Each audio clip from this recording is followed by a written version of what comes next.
হাসিনা সরকার টানা 10 মাস আলো বাতাসহীন কন্ডেম সেলে রেখেছিল জানিয়ে হেফাজত ইসলাম নেতা আজিজুল হক ইসলামাবাদী বলেছেন, টানা 51 দিন তাকে রিমান্ডে নিয়ে নির্যাতন করা হয়।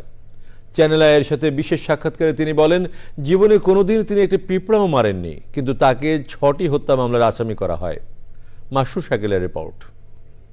রাজধানীর শাপলা চত্বরে 2013 সালের 5ই মে হেফাজত ইসলামের মহাসমাবেশে রাতের আঁধারে র্যাব, পুলিশ, বিজিবির যৌথ বাহিনীর অভিযানের সময় প্রাণে বেঁচে গেলেও এরপর থেকে পলাতক জীবন পার করেছেন বলে জানালেন হেফাজত নেতা আজিজুল হক ইসলামাবাদী।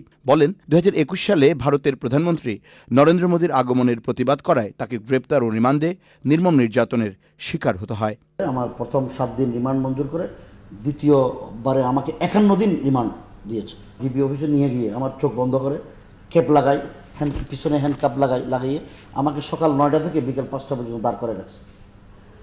সবচেয়ে বড় আমার আশ্চর্য লেগেছে, বাংলাদেশে ডিবির যে বড় বড় কর্মকর্তা যারা বিসিএস ক্যাডার হয়ে অফিসার হয়েছেন, তারা কিভাবে বিশ্রী ভাষায়, অশ্লীল ভাষায় একেবারে ডোমের মতো গালাগালি করে। এই জিনিসটা আমাকে সবচেয়ে বড় আহত করে। হেফাজতের এই নেতা বলেন, তার বিরুদ্ধে দেওয়া বেশিরভাগ মামলাই যে মিথ্যা, এজাহার পড়লেই তা বোঝা যায়। আশ্চর্যের কথা হলো, একই ব্যক্তি, আমি আজিজুল হক ইসলামাবাদী, একই সময়ে একই দিন 5 মিনিট 7 মিনিট 2 মিনিটের আগে পল্টন থানায়, রমনা থানায়, শাহবাগ থানায়, কি বলা হয়, মতিঝিল থানায়, এরপরে যাত্রাবাড়ি থানায়, ব্রাহ্মণবাড়িয়ায়, চট্টগ্রামে, নারায়ণগঞ্জে একই ব্যক্তি একই দিন একই সময়ে সশরীরে উপস্থিত থেকে ভাঙচুর করেছে, হামলা করেছে। এটা কি কোনো পাগলে বিশ্বাস করবে? তাহলে আমাদের এই পুলিশ অফিসারগুলো কি লেখাপড়া করলেন? ফাঁসির সাজা পাওয়া আসামি না হলেও টানা 10 মাস কন্ডেম সেলে রাখা হয়েছিল বলে জানান আজিজুল হক ইসলামাবাদী। আমরা তো সাধারণ কয়েদি, কিন্তু আমাদেরকে রাখা হয়েছে মৃত্যুদণ্ডের ফাঁসির আসামির সেলে, কন্ডেম সেলে।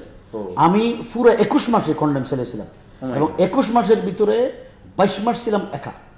চট্টগ্রামের কন্ডেম সেল, চট্টগ্রামও ঢাকাতে কেরানীগঞ্জে একাই রেখেছে আমাকে, আমার আশেপাশে কেউ ছিল না। চট্টগ্রামে আমাকে 7 মাস মৃত্যুদণ্ডের এই আসামির ছেলে 7 মাস রেখেছে, 24 ঘন্টা লকআপ। আমাকে 7 মাস খুলে দেওয়া হয়নি। দুনিয়ার আলো বাতাস আমি দেখিনি। তিনি বলেন, বেশিরভাগ মুসলিমের দেশে ইসলাম ভিত্তিক অরাজনৈতিক সংগঠন করলেও তার মতো হাজারো কর্মীর উপর শেখ হাসিনা সরকার অমানবিক নির্যাতন চালিয়েছিল। মাসুর শাকিল, চ্যানেল আই, ঢাকা।